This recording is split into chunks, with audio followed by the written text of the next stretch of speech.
सवाल पूछ रहा था। मैं कहना चाहता हूं कि मैं आज भाषण नहीं दूंगा, आज मैं सिर्फ अपना अनुभव आपको बताऊंगा, क्योंकि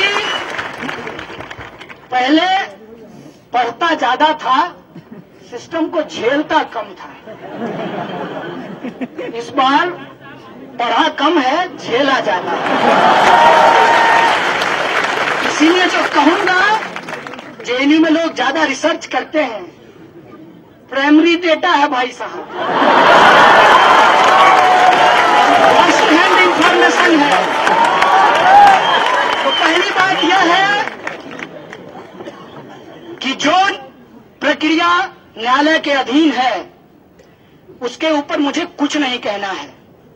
सिर्फ एक बात कहा है, और इस देश की तमाम वो जनता जो सच में संविधान से प्रेम करती है, जो बाबा साहब के सपनों को सच करना चाहती है, वो इशारों ही इशारों में समझ गया होगा कि हम क्या कह रहे हैं। जो मामला सब जुडिस है उस पर मुझे कुछ नहीं कहना है। प्रधानमंत्री जी ने ट्वीट किया है, कहा है सत्यमेव जयते। मैं भी कहता हूं प्रधानमंत्री जी, आपसे भारी वैचारिक मतभेद है, लेकिन सत्यमेव जयते चूंकि आपका नहीं, इस देश का है, इस संविधान का है, मैं भी कहता हूं सत्यमेव जयते। और सत्य की जय होगी।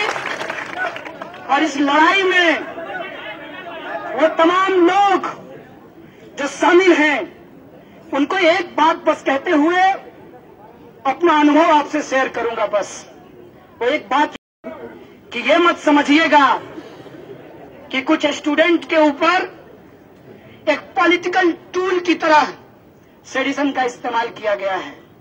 इसको ऐसे समझिएगा कि मैं ये बात अक्सर बोला हूं अपने भाषणों में। हम लोग गांव से आते हैं, मेरे परिवार से भी शायद आप लोग मुखातिब हो चुके हैं। तो हमारे यहाँ रेलवे स्टेशन पे, जिसको स्टेशन कहा जाता है, वहां पर जादू का खेल होता है। जादूगर दिखाएगा जादू, बेचेगा अंगूठी, मनपसंद अंगूठी, और जिसकी जो इच्छा है वो अंगूठी पूर्ण कर देगी, ऐसा जादूगर कहता है। इस देश के भी कुछ नीति निर्माता हैं, वो कहते हैं काला धन आएगा, हर हर मोदी, महंगाई कम होगी, बहुत हो गई, सही मत सही है, अब की बार ले आइए, सबका साथ सबका विकास। वो सारे जुमले आज लोगों के जहन में हैं। हालांकि हम भारतीय लोग भूलते जल्दी हैं, लेकिन इस बार का तमाशा इतना बड़ा है कि भूल नहीं पा रहे हैं।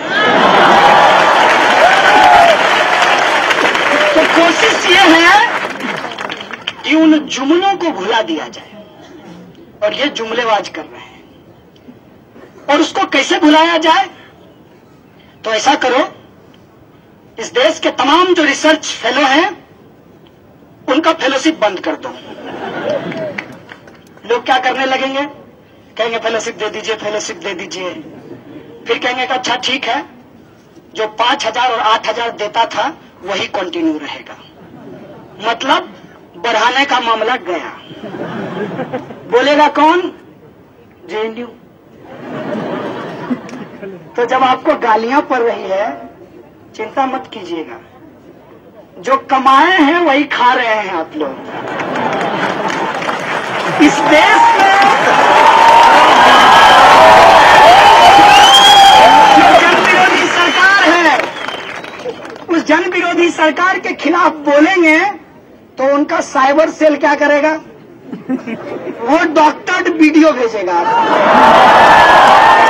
वो आपको गालियां भेजेगा, और वो गिनेगा कि आपके डस्टबिन में कितना कॉन्डोम है। लेकिन ये बहुत गंभीर समय है, इसीलिए इस गंभीर समय में हम लोगों को गंभीरता से कुछ सोचने की जरूरत है कि जेएनयू पे हमला एक नियोजित हमला है, इस बात को आप समझिए। और यह नियोजित हमला इसलिए है कि आप ऑक्यूपाई यूजीसी मूवमेंट को डिलेजिटिमेट करना चाहते हैं। यह नियोजित हमला इसलिए है कि आप रोहित वेमुला के जस्टिस के लिए जो लड़ाई लड़ी जा रही है, उस लड़ाई को आप खत्म करना चाहते हैं।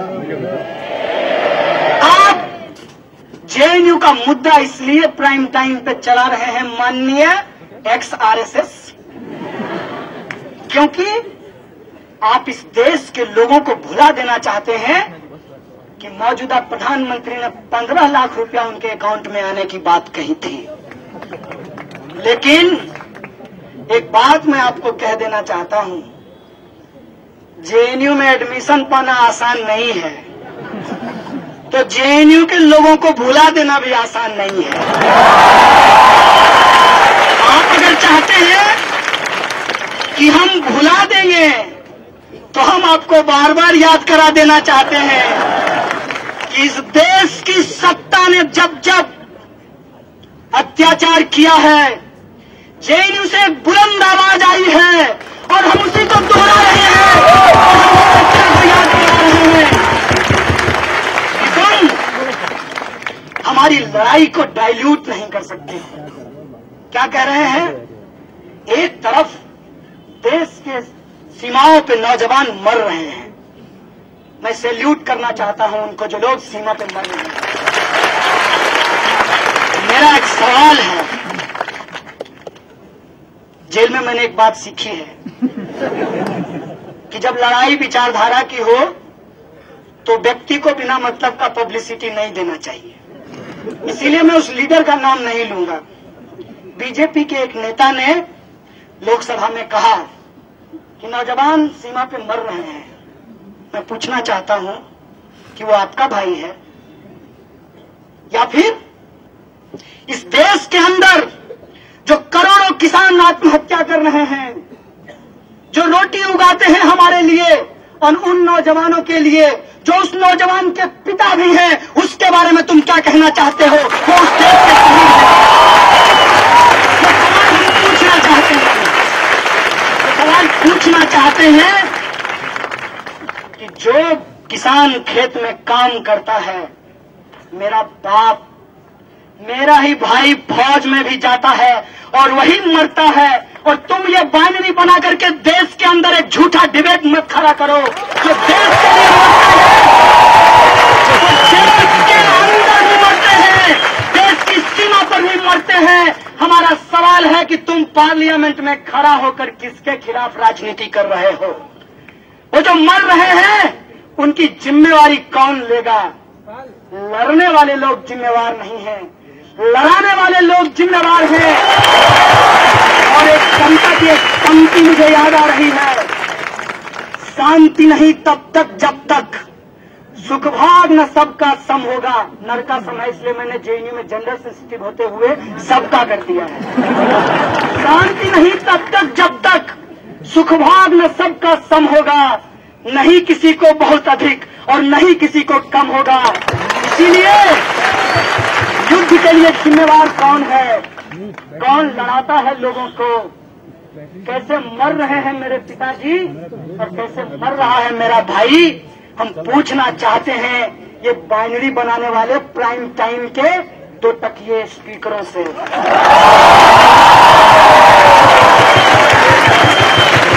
देश के अंदर जो समस्या है, क्या उस समस्या से आजादी मांगना गलत है? ये क्या कहते हैं, किससे आजादी मांग रहे हो? तुम ही बता दो कि क्या भारत ने किसी को गुलाम कर रखा है? नहीं, तो ऑब्वियसली भारत से नहीं मांग रहे हैं। भारत से नहीं मेरे भाइयों, भारत में आजादी मांग रहे हैं। और से और में फर्क होता है। अंग्रेजों से आजादी नहीं मांग रहे हैं, वो आजादी इस देश के लोगों ने लड़ करके लिया है। अब मैं अपने अनुभव पे आता हूं। पुलिस ने हमसे पूछा कि आप लोग लाल सलाम क्या करते हैं? मैं ये आपको कह दूं कि ये इन्वेस्टिगेशन का पार्ट नहीं था। पुलिस हमको कभी खाना खिलाने के लिए, कभी मेडिकल कराने के लिए ले जाती थी, और हम जेएनयू के लोग, उसमें से भी मैं ब्रह्मपुत्रा था, तो मैं बिना बात किए रहता कैसे? तो मैं उनसे बात करने लगा, और बात किया तो वो आदमी भी वैसा निकला जैसा मैं। इस देश के अंदर पुलिस में कौन नौकरी करता है? जिसके पिताजी किसान हो, जिसके पिताजी मजदूर हो, जिसके पिताजी कमजोर वर्ग के हो, वही पुलिस की नौकरी करता है। मैं भी इस देश का one of the backward state Bihar से आता हूं। मैं भी एक गरीब परिवार से आता हूं, मैं भी एक किसान परिवार से आता हूं, और पुलिस में भी गरीब परिवार के लोग ही नौकरी करते हैं। मैं कांस्टेबल, हेड कांस्टेबल और इंस्पेक्टर तक की बात कर रहा हूं। आईपीएस साहब से मेरा ज्यादा इंटरेक्शन नहीं है। तो वो जो सिपाही था उससे बातचीत हुई, और जो भी मैं अनुभव कहूंगा वो बस बातचीत का हिस्सा है। उसने पूछा कि लाल सलाम क्या है? हमने कहा लाल मतलब क्रांति, सलाम मतलब क्रांति को सलाम। तो कहा मतलब समझ में नहीं आया। बोले इनकलाब जिंदाबाद। बोला जानते हैं? तो बोले क्रांति को ही उर्दू में इनकलाब कहते हैं। कहा ये स्लोगन तो एबीवीपी भी लगाती है। हम बोले अब समझ में आया कि वो नकली इनकलाबी है, हम असली इनकलाबी।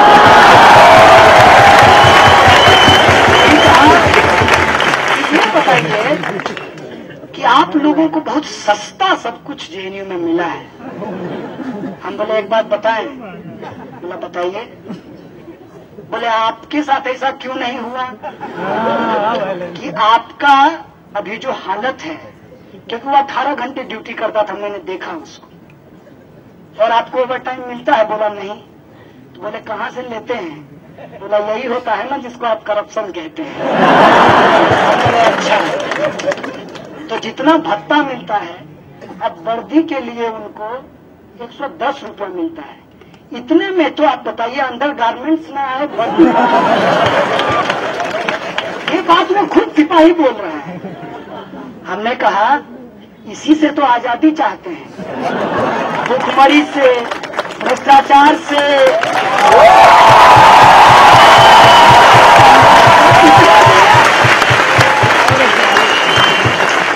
हरियाणा में एक आंदोलन शुरू हो गया, और आप सब लोग जानते हैं कि दिल्ली पुलिस में ज्यादातर लोग हरियाणा से आते हैं। मैं उनको बहुत सैल्यूट करता हूं क्योंकि वो लोग बहुत मेहनती लोग होते हैं। तो हमने कहा ये आरक्षण, बोला जातिवाद बहुत खराब है। हम बोले इसी जातिवाद से तो आजादी चाहते हैं जिससे। बोला इसमें तो कोई गलत नहीं है, इसमें तो कोई देशद्रोह नहीं है। हम बोले आप ये बताइए कि सिस्टम में सबसे ज्यादा पावर किसको है? बोला हमारे डंडे को। हमने कहा बिल्कुल सही बात। क्या आप ये डंडा अपनी इच्छा से चला सकते हैं? बोला नहीं। तो हम बोले सारा पावर किसके पास चला गया? बोला जो फर्जी ट्वीट पे स्टेटमेंट दे रहा है।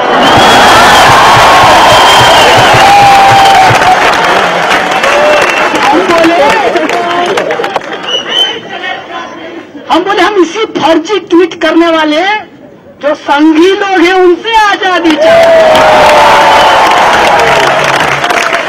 सच कहें दोस्त, अब ऐसा लगता है कि हम और तुम एक साथ खड़े हैं।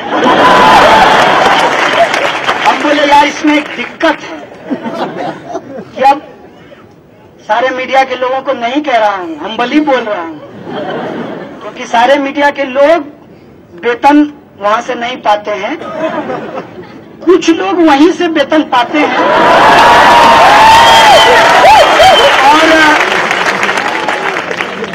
और काम करते करते उधर पार्लियामेंट में रिपोर्टिंग करते करते अंदर जाने के प्रयास में हैं, तो उन लोगों ने ही ना ऐसा माहौल बना दिया है कि हम आपसे 1-to-1 बात करते हैं और वो देखिए सनसनीखेज ऐसा कर दिए हैं। मतलब सच कहो दोस्त, तो मेरी तो ये इच्छा हुई थी कि जब तुम आओगे, क्योंकि तुम्हारा नाम FIR में आ गया था, हम बोले FIR से पहले ABVP के पर्चे में आ गया था। ABVP का पर्चा में पहले नाम लिख दिया था हम तमाम एक्यूज का, FIR में बाद में नोट हुआ है। तो बोला हम सोचे थे कि तुम आओगे तो बहुत पीटेंगे, लेकिन तुमसे बात करके मेरी इच्छा हो रही है कि मैं उनको जाकर के पीट दूं।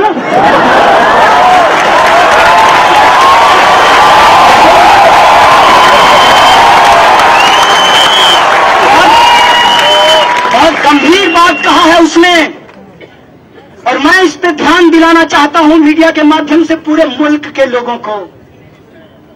सिपाही ने, जो मेरी तरह एक आम परिवार का लड़का है, जो मेरी तरह PhD वो भी करना चाहता था, लेकिन उसको JNU नहीं मिला, जो मेरी तरह इस देश की व्यवस्था को समझकर लड़ाई को लड़ना चाहता था, साक्षर और शिक्षित का फर्क समझना चाहता था, आज पुलिस की नौकरी कर रहा है। यहां JNU खड़ा होता है, इसीलिए आप JNU के आवाज को दबाना चाहते हैं कि एक कमजोर आदमी PhD ना कर सके, क्योंकि शिक्षा जो बेची जा रही है वहां पे लाखों रुपया देने के लिए उसके पास फीस नहीं होगा, इसलिए वो PhD नहीं करेगा। इसलिए आप बंद करना चाहते हैं उन तमाम आवाज को जो यूनाइट हो सकता है, चाहे वो सीमा पे खड़ा हो, चाहे खेत में अपनी जान दे रहा हो, या JNU में आजादी के लिए संघर्ष कर रहा हो। आप उस आवाज को मिलने नहीं देना चाहते हैं। तो मैं आपको कहना चाहता हूं कि बाबा साहब ने कहा था कि राजनीतिक लोकतंत्र से काम नहीं चलेगा, हम सामाजिक लोकतंत्र स्थापित करेंगे। इसीलिए हम बार बार संविधान की बात करते हैं, और लेनिन ने कहा है democracy is indispensable to socialism. इसीलिए हम डेमोक्रेसी की बात करते हैं, इसीलिए हम फ्रीडम ऑफ एक्सप्रेशन की बात करते हैं, इसीलिए हम इक्वलिटी की बात करते हैं, हम इसीलिए सोशलिज्म की बात करते हैं कि एक चपरासी का बेटा और एक राष्ट्रपति का बेटा एक स्कूल में पढ़ाई कर सके।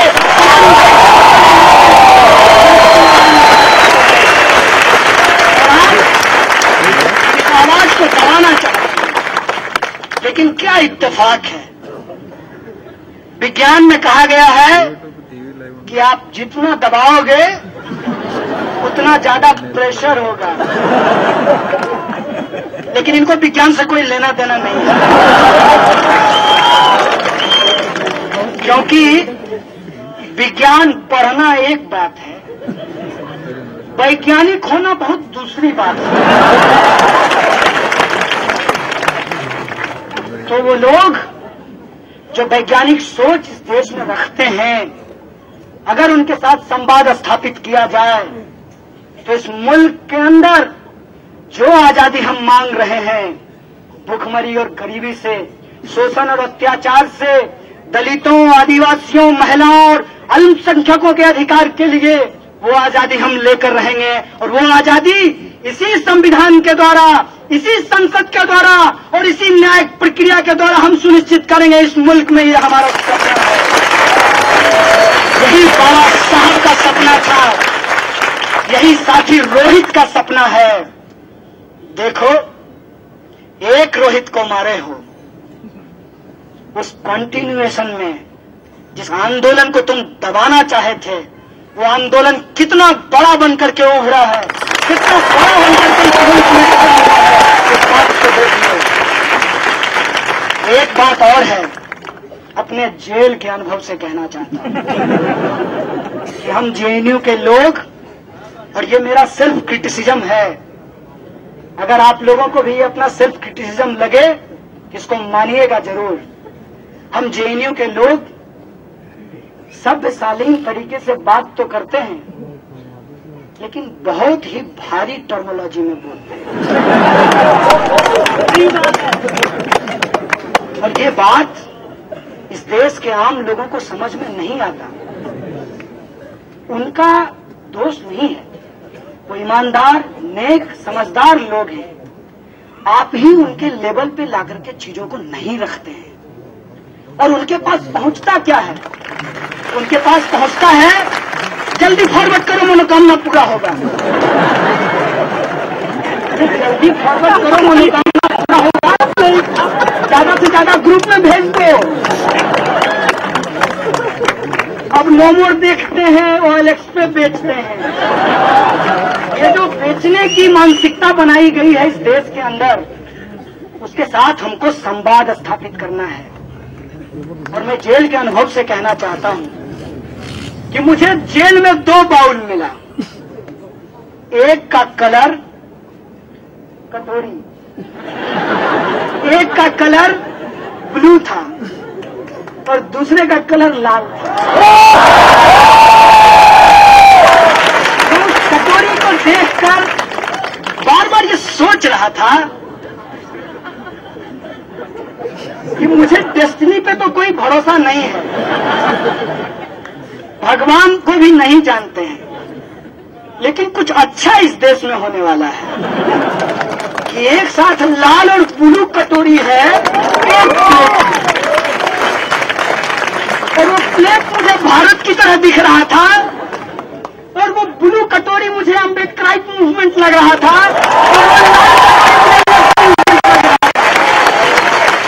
और मुझे लगा कि अगर इसकी यूनिटी इस देश के अंदर बना दी गई, सच कहते हैं, अब नो मोर देखते हैं, बेचने वाले को भेजते हैं, बेचने वाला नहीं चाहिए, सबके लिए जो न्याय सुनिश्चित कर सके हम उसकी सरकार बनाएंगे। सबका साथ सबका विकास हम सचमुच स्थापित करेंगे। ये हमारी जेल में कड़ा पहरा था।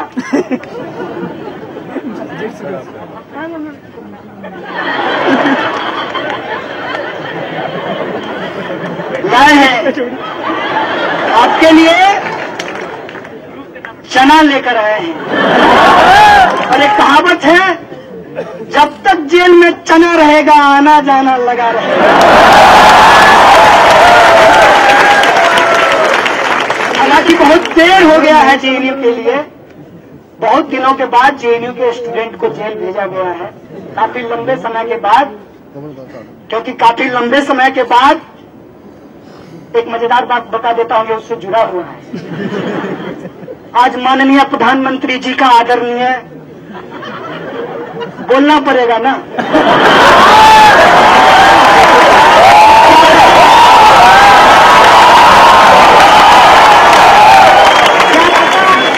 इसको डॉक्टर करके फिर से एक्सट्रेडिशन लगा दिया जाए। तो माननीय प्रधानमंत्री जी कह रहे थे, स्टालिन और खुर्शेव की बात कर रहे थे। मेरी इच्छा हुई कि मैं टीवी में घुस जाऊं और उनका सूट पकड़कर कहूं, मोदी जी थोड़ी हिटलर की भी बात कर दिया।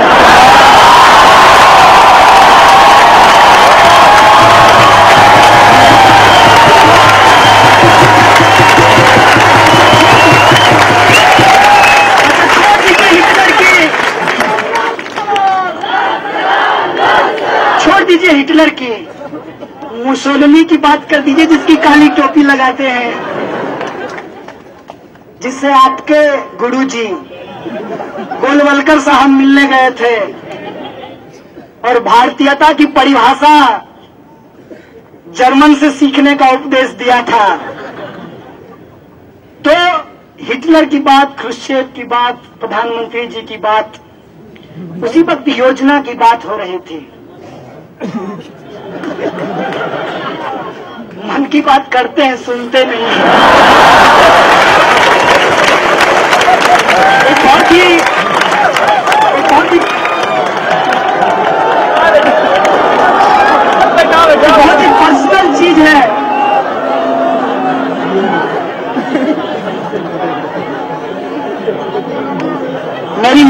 आज लगभग 3 महीने के बाद मेरी बात हुई है।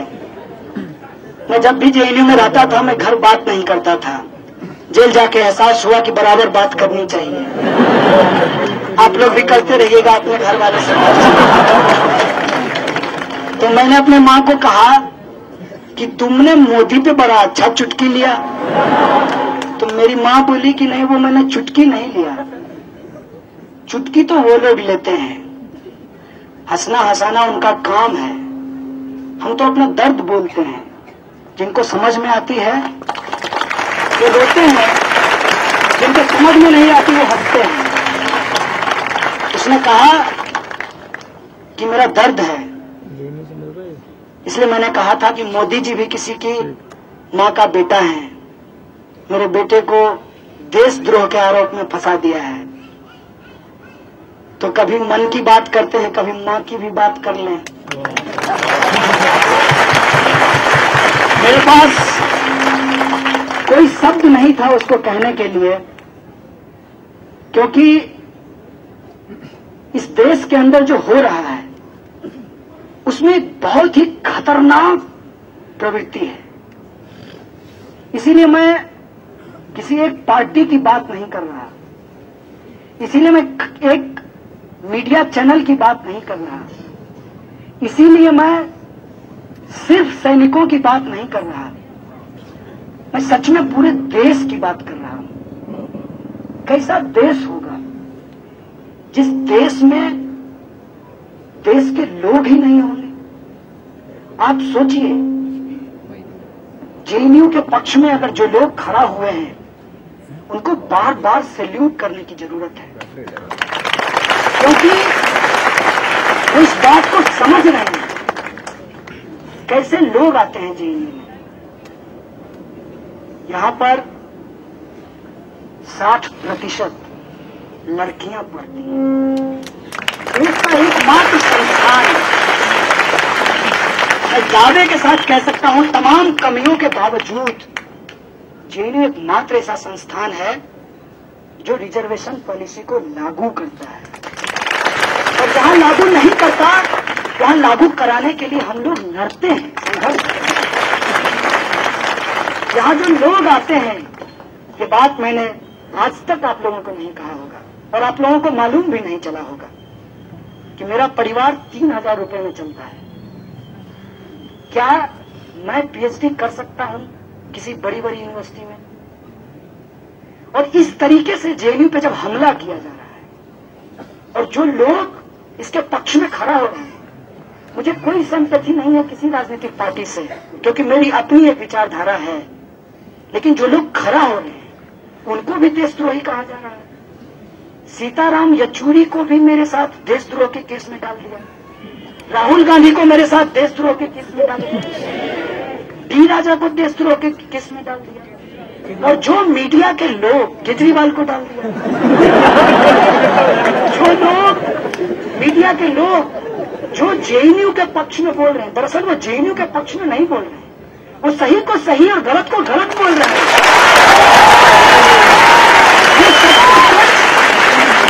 झूठ को झूठ बोल रहे हैं, उनको गालियां भेजी जा रही है, उनको जान से मारने की धमकी दी जा रही है।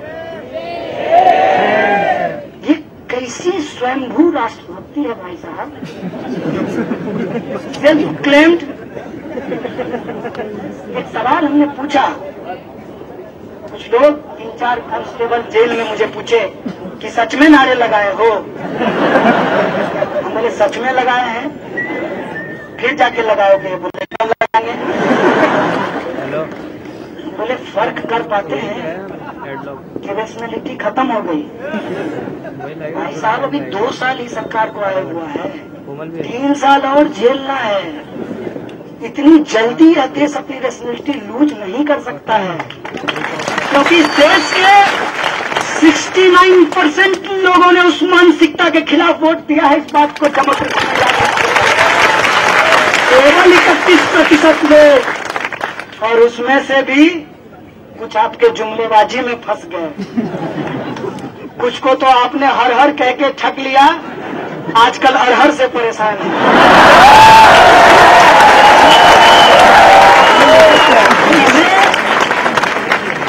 आप अपनी हमेशा के लिए जीत मत समझिए। और यह बात सच है कि 100 बार झूठ को झूठ कहते हैं तो वो सच हो जाता है, लेकिन ये झूठ के साथ होता है, सच के साथ नहीं होता।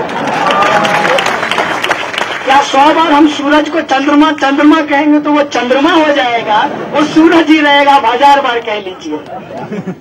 आप झूठ को ही झूठ बना सकते हैं, आप सच को झूठ नहीं बना सकते।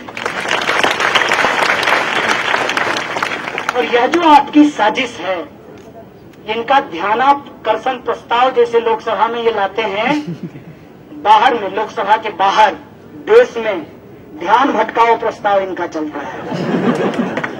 जनता के जो वाजिब सवाल हैं उनसे लोगों को भटका दिया जाए, लोगों को फंसा दिया जाए, किसमें नया नया एजेंडा है। इधर ऑक्यूपाई यूजीसी चल रहा था, साथी रोहित की हत्या हो गई। साथी रोहित के लिए आवाज उठाया, देखते देखते देखिए देश का सबसे बड़ा देशद्रोह, राष्ट्रद्रोहियों का अड्डा, ये चला दिया। ज्यादा दिन चलेगा नहीं तो इनकी अगली तैयारी है, राम मंदिर बनाएंगे। आज की बात बताता हूँ, आज एक सिपाही से बात हुई है निकलने से पहले। कहा धर्म मानते हो?